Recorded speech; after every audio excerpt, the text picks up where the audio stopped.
ہیں کسی متعین مملوکہ چیز کا منافع کسی دوسرے شخص کو ایسے کرائے کے بدلے میں منتقل کر دینا جس کا اس سے مطالبہ کیا جائے۔ تو یہ مفتی تقی عثمانی صاحب کے حوالے سے جو کچھ انہوں نے ان کے کمنٹس ہیں وہ آپ تک پہنچائے۔ اب ہے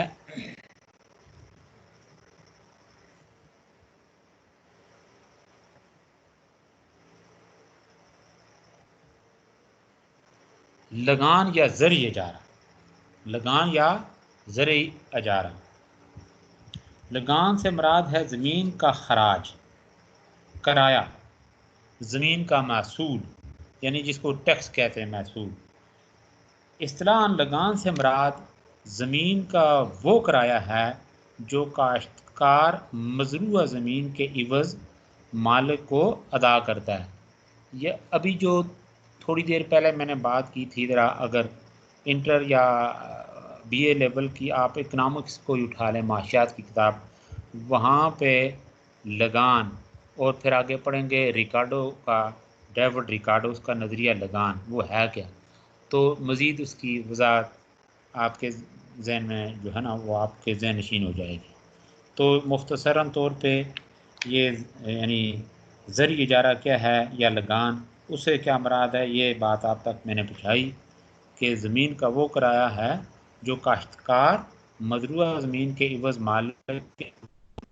زمین کو ادا کرتا ہے۔ گویا یہ زمین کے استعمال کا معاوضہ ہے جو بالعموم نقدی کی صورت میں ادا کیا جاتا ہے۔ اب اس کے لگان یا اجارہ جو ہے اس کی جوازیت کیا ہے، یہ جس طرح ہم نے مزاریات کے حوالے سے کل پڑھا تھا، مزاریات سیم چیزیں تقریباً وہی آ رہی ہیں، وہی روایات، کچھ تھوڑا بہت یہ اس کے ساتھ یعنی اس کے اندر کچھ تھوڑی بہت جو ہے نا یعنی آگے پیچھے جو روایتیں ہیں، لیکن تقریباً سیم آپ دیکھیں گے وہی چیزیں ریپیٹ ہو رہی ہیں۔ تو اس کی جوازیت کے حوالے سے ذرا جو اسلامی تعلیمات ہیں وہ ذرا آپ سماعت کر لیں۔ یہ احادیث نبویہ اور تعامل صحابہ سے ثابت ہوتا ہے کہ زمین، دکان اور مکان وغیرہ اجارہ پر دینا جائز ہے۔ اس سلسلہ میں یہ چند ایک احادیث اور اقوال صحابہ، ٹھیک ہے نا وہ، اور اسی طریقے سے اقوال فقہاء یا ائمہ مجتہدین، ان کے اقوال ذرا ملاحظہ کر لیں احادیث کے بعد، اقوال صحابہ، ائمہ مجتہدین۔ تو نمبر 1 پہ ہے حضرت عبداللہ بن معقل سے روایت ہے کہ رسول اللہ صلی اللہ علیہ وسلم نے مزاریات سے منع فرمایا اور اجارہ کا حکم دیا، اور فرمایا ہے کہ اس میں کوئی مذائقہ نہیں، ٹھیک ہے نا۔ یہ کل مزاریات کے حوالے سے یہ لوگ کہ مزاریات سے منع فرمایا، منع سے پھر آگے جب ہم نے اس کو دیکھے نا، یہ آخر میں اس کا خلاصہ یا نچوڑ بیان کیا تھا کہ اللہ کے نبی نے کیوں کر منع فرمایا، اس لیے کہ دیکھیں نا وہ جو صورتیں یعنی ظلم کی صورت میں جو صورتیں سامنے آتی ہیں، اس طرح کے معاملات، پھر مقدمات بنیں، لڑائیاں جھگڑے ہوں، تو استحصال ہو خاص طور پہ دوسرے کا، تو اس صورت میں منع فرمایا۔ لیکن یہ اس سے کہ بالکل منع فرما دیا ہو کہ بالکل اس کی کوئی صورت بنتی نہیں ہے، اس طرح سے قطعی طور پہ یعنی کہ آپ دیکھیں اس کے بعد یہ احادیث کی روشنی میں یہ جو جوازیت سامنے آتی ہے۔ تو نیکسٹ ہے نمبر 2، حضرت عبداللہ بن عمر سے روایت ہے کہ رسول اللہ صلی اللہ علیہ وسلم نے خیبر کی زمین اجارہ پر دی، اور پھر یہی اجارہ حضرت ابوبکر صدیق اور حضرت عمر فاروق کے عہد تک چلتا رہا۔ یہ ریفرنس بھی کر دیا تھا کہ خیبر کی وہ دیکھیں نا یہ فتح کے نتیجے میں پھر جو انہوں نے یہودیوں نے ریکویسٹ کی تھی، ٹھیک ہے، درخواست کی، التجا کی کہ یہ جو زمینیں یہ ہمارے پاس رہنے دی جائیں اس شرط پر کہ پیداوار کا جو یعنی حصہ ہو، یعنی آدھا حصہ وہ آپ تک پہنچائیں، تو گویا کہ یہ سلسلہ چلتا رہا۔ مزاریات کے حوالے سے کل میں نے روایت بیان کی تھی۔ اب یہاں سے بھی گویا کہ زمین کا جو کرایہ اجارہ یعنی وہ کس صورت میں آدھی فصل کی صورت میں مسلمانوں تک پہنچے، یہاں پہ بھی اس کی جوازیت سامنے آتی ہے۔ نمبر 3 حضرت رافع بن خدیج، اس والے سے بھی کل میں نے ایک روایت بیان کی تھی مزارعات کے والے سے۔ حضرت رافع بن خدیج فرماتے ہیں کہ مجھ سے میرے چچا نے بیان کیا کہ لوگ رسول اللہ صلی اللہ علیہ وسلم کے زمانے میں کھیت کی چوتھائی پیداوار کسی ایسی چیز کے بدلے میں جس کو زمین کا مالک مستثنا کر لیتا تھا زمین کو کرائے پر دے دیا کرتے تھے۔ آپ نے ہمیں اس سے منع فرمایا۔ میں نے رافع سے کہا درم و دینار کے ساتھ زمین کو ٹھیکہ پر دینا کیسا ہے؟ انہوں نے کہا اس میں کوئی مذائقہ نہیں۔ اسی طریقے سے ایک اور روایت ہے، حضرت عبد الرحمن بن عوف زمین کرایہ پر لے کر خود کاشت کیا کرتے تھے۔ اسی طریقے سے ایک اور روایت ہے، سالم بن عبداللہ بن عمر تابعی کا کہنا ہے کہ درم و دینار کے عوض کاشت کرنے میں کوئی حرج نہیں۔ اسی طرح ابن سیرین، یہ جو تابعی ان کا کہنا ہے کہ زمین میرے نزدیک مال منقولہ جیسی ہے، جس طرح دوسرے کو مال دے کر تجارت کرنا جائز ہے، دوسرے کو مال دے کر، اسی طرح دوسرے کو زمین دے کر زراعت کرانا جائز ہے۔ حضرت شاہ ولی اللہ محدث دہلوی ان کے بقول وہ فرماتے ہیں کہ عام علم کا مسلک یہ ہے کہ درہم و دینار یعنی درہم و دنانیر اور اس کے علاوہ جو مال کی قسمیں ہیں ان کے عوض زمین کو کرایہ پر دینا اور لینا جائز ہے۔ یعنی اس کی جو لگان یا اجارے کا جو جواز ہے، اس کی جو جوازیت ہے، اس والے سے یہ نبی پاک صلی اللہ علیہ وسلم کا فرمان گرامی، صحابہ کے بار کا وہ جو عمل تھا، اور اس کے ساتھ ساتھ یہ حضرت شاہ ولی اللہ محدث دہلوی یا تابعین کا جو اقوال ہیں وہ میں نے آپ کے سامنے رکھے۔ اس کے ساتھ ساتھ ہے اجارہ سے متعلقہ متفرق مسائل و احکام، وہ کیا ہیں یہ ذرا ذہن میں رکھیں۔ نمبر 1، اجارہ کا باقاعدہ ایک معاہدہ ہونا چاہیے جس میں ایجاب و قبول، فریقین کا عقل و بالغ ہونا، افزانہ اور فصل وغیرہ کا تعین اور جائز شرائط کا اندراج ہونا ضروری ہے تاکہ نزاع کی صورت میں اس کے مطابق تصفیہ کیا جا سکے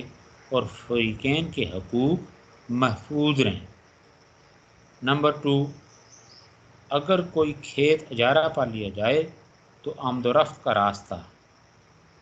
پانی جہاں سے اور جس راستے سے جاتا ہے، یہ سب چیزیں مستاجر کو بلا شرط ملیں گی، خواہ معاہدہ میں ان باتوں کا ذکر کیا گیا ہو یا نہ کیا گیا۔ نمبر 3، اگر آفات ارضی و سماوی کے باعث فصل کو نقصان پہنچے تو نقصان کی حد تک لگان معاف ہوگا، تاہم آفت سے پہلے کے حصہ پر لگان دینا ہوگا۔ نمبر 4، اگر کاشتکار زمین کو کاشت کرنے کی طاقت رکھتے ہوئے کاشت نہ کرے تو اسے لگان دینا ہوگا۔ بات سمجھے؟ یعنی طاقت رکھتے ہوئے کاشت نہ کرے، اس کو گویا کہ بنجر چھوڑ دے تو پھر بھی اسے اس کا لگان دینا ہوگا۔ نیکسٹ، کوئی ایک کھیت یعنی 1 سال کے لیے اجارہ پر لیا گیا ہو تو سال کی دونوں فصلیں یعنی فصل ربیع اور فصل خریف دونوں بوئی جائیں گی۔ یعنی کوئی ایک کھیت 1 سال کے لیے گیا ہو تو یہ 1 سال کے لیے اس میں گویا کہ وہ اس کی اپنی کیپیسٹی ہے، یہ پوری عبارت سن لیں۔ اچھا، دونوں فصل ربیع اور فصل خریف دونوں بوئی جائیں گی، مالک ایک فصل کے بعد